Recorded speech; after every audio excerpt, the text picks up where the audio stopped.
Ya baik, Assalamualaikum warahmatullahi wabarakatuh. Waalaikumsalam warahmatullahi wabarakatuh.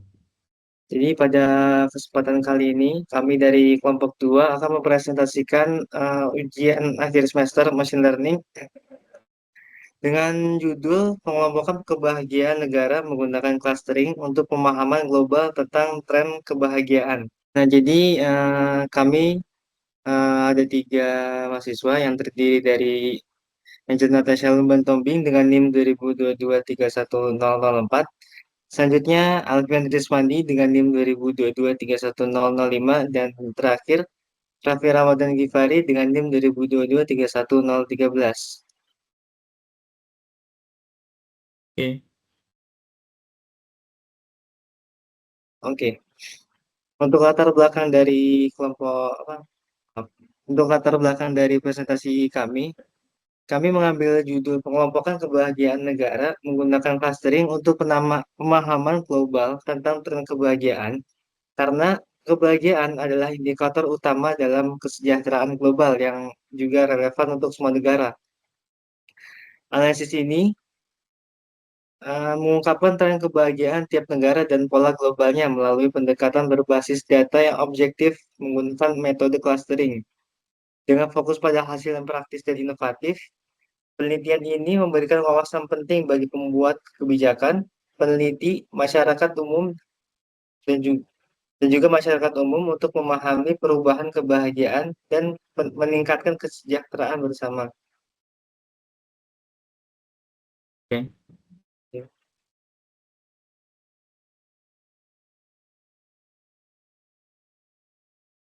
Nah, dalam kasus ini kami mempunyai 5 rumusan masalah, yaitu rumusan yang pertama, bagaimana cara mengelompokkan negara berdasarkan skor kebahagiaan dan tren perubahannya menggunakan metode clustering, atau dalam kasus ini kita menggunakan K-means. Nah, selanjutnya, apa saja pola yang muncul dari distribusi skor kebahagiaan dan perubahan tren kebahagiaan antar negara selama periode 2016 hingga 2022? Selanjutnya, bagaimana tren perubahan kebahagiaan global dan apakah dunia secara keseluruhan menjadi lebih bahagia atau kurang bahagia? Lalu yang keempat, negara mana saja yang memiliki perubahan kebahagiaan secara signifikan, baik itu positif maupun negatif? Dan juga apa saja faktor yang mempengaruhi perubahan tersebut. Lalu rumusan masalah yang terakhir adalah bagaimana hasil hasil pengelompokan ini dapat digunakan untuk berbagai pemangku kepentingan seperti pemerintah, lembaga internasional, peneliti, dan juga masyarakat umum. Dan juga hasilnya ini. Ya. Baik, untuk fitur yang akan digunakan, yaitu pertama terdapat fitur country atau or region, yang dimana ini merupakan nama negara atau wilayah sebagai pengenal. Fitur yang selanjutnya merupakan skor dari 2016 hingga 2022. Ini merupakan skor kebahagiaan dari berbagai tahun. Selanjutnya ada fitur rank dari 2016 hingga 2022 yang merupakan peringkat kebahagiaan dari berbagai tahun. Dan fitur terakhir adalah fitur baru yang merupakan trend skor kebahagiaan. Nah, dari keempat fitur ini akan diproses menggunakan metode clustering atau K-means untuk algoritmanya.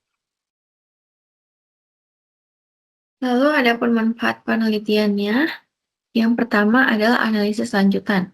Peneliti atau analisis data dapat menggunakan dataset ini untuk menggali lebih dalam tentang tren kebahagiaan negara-negara, memeriksa hubungan antara faktor-faktor tertentu, misalnya kebijakan pemerintah, kondisi sosial ekonomi, dan kebahagiaan, serta mengeksplorasi pola yang tidak terlihat sebelum-sebelumnya. Yang kedua itu manfaat penelitiannya adalah untuk pengambilan keputusan. Pembuat kebijakan dapat menggunakan hasil klasterisasi ini untuk menentukan negara atau wilayah yang memiliki kebahagiaan yang meningkat atau menurun. Ini dapat membantu dalam merancang program-program peningkatan kualitas hidup atau kebijakan pembangunan yang lebih tepat sasaran. Yang ketiga merupakan penyajian data untuk pihak lain. Organisasi internasional atau lembaga riset dapat memanfaatkan dataset ini untuk analisis global terkait kebahagiaan. serta untuk membuat perbandingan antar negara dalam hal kebahagiaan dan kualitas hidup. Adapun tujuan penelitian ini adalah pengelompokan negara berdasarkan skor kebahagiaan dan tren perubahan skor. Lalu adapun hasil yang diharapkan, negara dikelompokkan ke dalam beberapa klaster, misalnya negara dengan kebahagiaan tinggi, stabil, atau rendah. Untuk selanjutnya akan dilanjutkan oleh teman saya, Alfian. Oke, yang selanjutnya itu adalah visualisasi data. Yang pertama adalah scatter plot untuk melihat distribusi cluster. Kedua, heat map untuk mengidentifikasi pola antar tahun. Yang ketiga, statistik deskripsi. Dan yang keempat itu adalah menganalisis rata-rata atau median dan distribusi data skor kebahagiaan dengan data yang sudah dikelompokkan dan divisualisasikan. Tambahan bisa dibuat untuk menggambarkan distribusi negara berdasarkan klaster yang ada dan memberikan pandangan yang lebih jelas mengenai hubungan antara negara berdasarkan tren kebahagiaan mereka. Selanjutnya ada insight yang diperoleh. Yang pertama adalah negara dengan kebahagiaan paling tinggi dan rendah dalam berbagai klaster. Kedua, ada tren kebahagiaan global. Apakah dunia secara umum menjadi lebih bahagia atau kurang bahagia?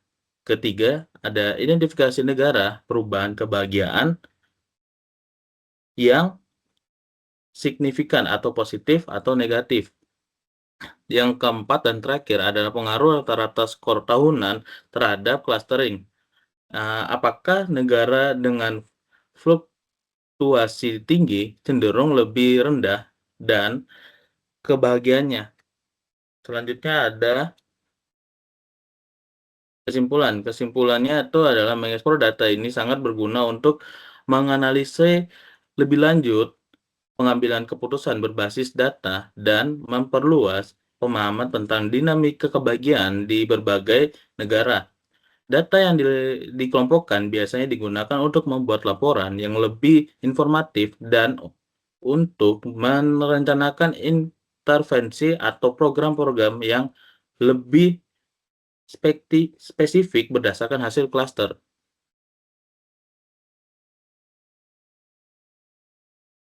Untuk selanjutnya mungkin langsung ke demo program dari rekan saya, Raffi. Selanjutnya ini merupakan codingan untuk membersihkan datanya. Jadi dari dataset yang kita peroleh, ini tuh datanya itu masih ada data yang kosong sehingga kita perlu membersihkan terlebih dahulu datanya. Di sini saya menggunakan library Pandas atau Matplotlib dan juga NumPy di sisi barat.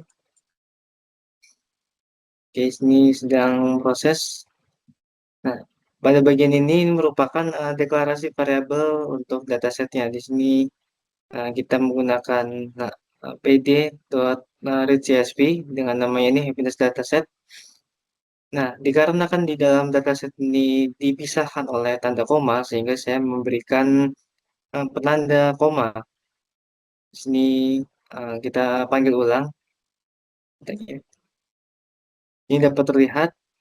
Di sini masih banyak data-data yang kosong. Ini ada tulisan NaN. Ini bisa dikatakan ini datanya masih kosong. Dapat dilihat juga ini ada 15 kolom dan juga 156, maaf, 155 baris. Nah, di sini ini untuk mengecek info dari dataset tersebut. Dapat lihat di sini ada tipe datanya. Kebanyakan sini udah float ya, float 64, yang artinya datanya ini sudah bisa untuk diproses secara tipe data. Dan selanjutnya ini merupakan pengecekan dataset apakah data ini terdapat data yang kosong. Dan dapat dilihat di sini ada banyak sekali dataset yang masih kosong seperti contohnya di rank 2022 ini terdapat 14 data yang masih kosong. Nah, bagaimana cara untuk mengisi datanya? Nah, caranya saya menggunakan pendekatan statistik, yaitu dengan pencarian rata-rata dan juga median. Di sini saya memberikan parameternya, yaitu untuk rata-rata digunakan untuk skor, dan juga median ini digunakan untuk bagian peringkat, yaitu rank. Nah, di sini untuk kodenya, ini untuk mengisi rata-rata, dan juga di bawah sini ini untuk mengisi dari median. Pada kolom ini merupakan proses pengisian nilai kosong dengan min. Min ini maksudnya rata-rata untuk kolom skor. Dan juga ini adalah pengisian nilai kosong dengan median untuk kolom rank. Di sini menggunakan peruangan for. Nah, pada bagian sini ini merupakan outlier. Nah, outlier itu sendiri apa? Outlier ini merujuk pada data yang berada jauh di luar pola atau distribusi umum dari sebagian besar data yang ada. Dalam kata lain, outlier merupakan nilai yang sangat berbeda dari nilai-nilai lainnya dalam dataset. Sini saya coba run. Sini ada kuantil 0,25, dan juga mungkin dalam statistika ini memang sebutnya kuantil. Selanjutnya ini adalah untuk output hasil pengisian dan juga pengecekan outlier. Coba run. Nah, di sini dalam data info ini memang tidak berubah ya untuk tipe datanya, namun dapat dilihat ini untuk outlier ya, ternyata di skor 2022 terdapat satu outlier. Selanjutnya saya coba untuk cek kembali datanya. Ternyata dalam data ini masih ada bagian yang masih kosong. Dapat lihat nih ada 2021 titik skor. Ini ada skor kebahagiaan di tahun 2021. Di sini terlihat nih ada yang masih non available. Artinya ini masih kosong. Contohnya di negara apa? Central African Republic. Ini masih kosong datanya. Karena itu saya mencoba cek bagian mana saja masih kosong.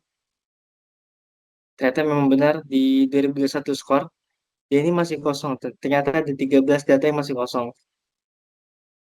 Untuk caranya ini karena skor ya. Skor tadi kan menggunakan rata-rata atau min.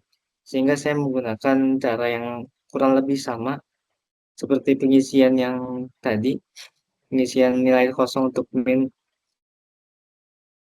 Pengisian menggunakan min maksudnya. Nah, di sini data dengan kolom dari satu titik skor kita akan isi dengan filna dot min. Nah, sini saya coba cek lagi apakah dalam data di kolom dari satu titik skor ini masih ada yang nol atau tidak, atau masih ada yang kosong. Ternyata dari hasil running ya, ini ternyata sudah tidak ada. Sehingga saya coba cek lagi secara keseluruhan.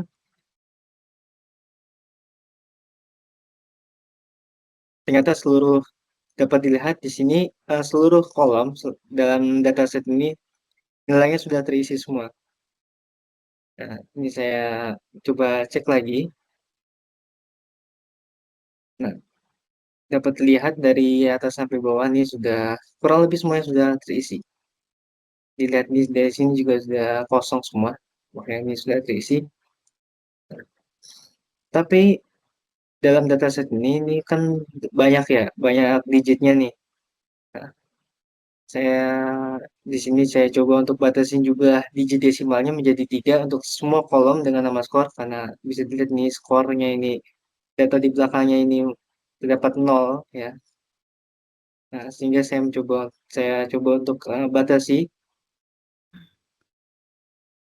Sini ini adalah hasilnya, kita menggunakan if score. Kita di sini adalah pembulatan nilainya. Kita buatkan menjadi 3 digit saja. Nah, di sini untuk print data score underscore columns. Dapat lihat ini untuk per kolom skornya ini sudah dibatasin 3 digit belakang koma.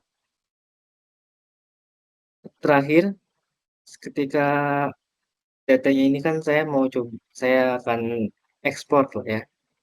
Nah, bagaimana cara ekspornya? Kita menggunakan data.to.csv. Di sini saya menamainya menjadi happiness_filtered_limited_score. Ini maksudnya ini adalah data happiness yang sudah difilter dan juga skornya sudah di limit digitnya dalam bentuk CSV. Dicoba kan? Di sini kita dapat lihat kalau data ini sudah tersimpan dalam folder lokal saya. Nah, ini hanya untuk pengecekan terakhir untuk memastikan datasetnya, maka dapat lihat dalam sini ada float tempatnya 13, integernya ada 1 dan juga objeknya 1. Selanjutnya untuk proses pengolahan datanya akan dilanjutkan oleh teman saya Alfian. Oke, di sini untuk proses pengolahan data dari data yang sudah dibersihkan yang akan diolah dengan metode clustering dengan cara K-means. Yang pertama, saya mengimport berbagai macam library, yaitu ada Pandas, ada sklearn processing, yaitu dipakai yang mengimport min, max, scalar. Selanjutnya ada scalar clustering yang mengimport K-means. Lanjutannya ada matplotlib, dan terakhir ada seaborn. Yang pertama yang dilakukan di sini adalah memuat kumpulan data atau melihat data yang sudah dibersihkan dengan cara data dan menggunakan Pandas atau sudah dialiaskan dengan kata PD, dan cara melihatnya itu adalah read underscore CSV dengan nama Excel-nya atau nama datasetnya. Selanjutnya memanggil data. Ini data yang udah dibersihkan atau udah difilter. Selanjutnya di sini itu memeriksa nama kolom untuk memeriksa kesalahan ketik atau kolom yang hilang dengan cara print column name is the dataset dan memanggil data kolom. Di sini kolom yang ada itu ada rank 2019 sampai di rank 2021. Selanjutnya di sini menentukan kolom skor dan peringkatnya. Yang dipisahkan ada skor kolom sama skor ranknya. Di sini dari skor dari tahun 2016 sampai 2022. Dan di rank juga sama dari tahun 2016 sampai tahun 2022.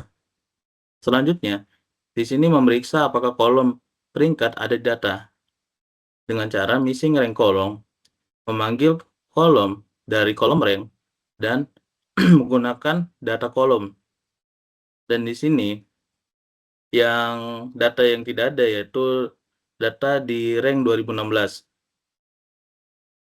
Selanjutnya, kita menghitung tren dengan cara data score trend, data score column, div, dan nilai tengah dari aksi 1. Selanjutnya memanggil datanya. Ini data dari hitungan tren. Setelah menghitung tren, kita menyiapkan fitur untuk mengelompokkan. Yaitu ada fitur dari data skor 22 sampai skor trend. Di copy dan di fill null atau implant itu harus true. Nah, ini kita udah memisahkan skor tahun 2022 dan skor trennya. Selanjutnya, kita menormalisasikan fitur-fiturnya dengan cara scalar, yaitu dari library scalar dan memanggil fungsi min max scalar. Selanjutnya, kita membuat fitur normalisasi dengan library scalar, yaitu fit transform fitur atau fitur yang akan dinormalisasikan. Kita memanggil scalar dan memanggil fitur yang udah dinormalisasikan. Ini ada fiturnya. Selanjutnya, kita menerapkan pengelolaan K-means. Itu dengan cara nama variabelnya K-means dan memanggil memanggil fungsi K-means dan mengcluster dia sebanyak 3 dari random stem 42. Dan di sini kita membuat data atau membuat dataset baru dengan menggunakan fungsi K-means dengan dengan fungsi yaitu fit predict. Kita membuat prediksi dari fitur yang udah dinormalisasikan. Selanjutnya memanggil fungsi K-means yaitu udah mengcluster 3 dan random dari datasetnya kita. Selanjutnya ini kita melihat datanya apakah udah di cluster atau belum. Di bagian mana di cluster? Nah, ini di bagian sini udah di cluster, dia ada 1, 2, dan 0. Selanjutnya, ketika udah di clustering, kita membuat visualisasi plot bar-nya atau persebaran clusternya. Di sini untuk clusternya yang oranye itu ada cluster 2, yang biru itu cluster 0, dan yang hijau itu cluster 1. Dan yang kita mengclusterkan ini itu ada di skor kebahagiaan tahun 2022. Setelah kita membuat peta dari klasternya atau plot persebarannya, lalu kita membuat peta panasnya. Itu dari skor dan peringkat dari tahun ke tahun berdasarkan klasternya. Dengan cara cluster score, data dan fungsi grup dari cluster, kita memanggil skor column dengan nilai rata-ratanya. Selanjutnya, kita memanggil klasternya dari tahun 2016 sampai tahun 2022, dari klaster 0 sampai klaster 2. Selanjutnya, kita membuat map panasnya atau heat map-nya. Di sini kelihatan untuk skor tahun 2016 yang skor kebahagiaannya ada di klaster 1. Dari tahun 2016 sampai tahun 2022 ada di klaster 1. Dan paling rendahnya ada di klaster 2 dan 0. Selanjutnya, kita meriksa apakah semua kolom peringkat yang ada sebelumnya mencoba pengelompokan berdasarkan kolom peringkat. Di sini, kita melihat apakah ada missing rank dari kolom dan nge-cluster ranknya berdasarkan grup cluster rank kolom dengan nilai tengahnya. Di sini, untuk rank heatmap-nya tidak ada missing kolom pada kolom ranknya. Selanjutnya, kita mengekspor data dari data yang udah di-clusterin dengan cara data kita mengambil fitur country, clustering, sama skor tahun 2022 dan skor trennya dengan nama data atau Excel baru yaitu cluster happiness data. Oke. Selanjutnya, kita menampilkan statistik ringkasan untuk wawasannya, yaitu ada di skor rata-rata dari tahun 2002 di klaster 0 ada di 4,3, dan di klaster 1 ada 6,5, dan di klaster 2 ada di 5,2. Dari 35 country di klaster 0, di klaster 1 ada 58, dan di klaster 2 ada 63. Oke, ini hasil dari data yang udah dibersihkan dan data yang udah di clustering berdasarkan country regionnya, cluster skor tahun 2022 dan skor trennya. Mungkin hanya ini yang dapat kelompok kami sampaikan. Jika terdapat kesalahan, mohon dimaafkan. Wassalamualaikum warahmatullahi wabarakatuh. Waalaikumsalam warahmatullahi wabarakatuh.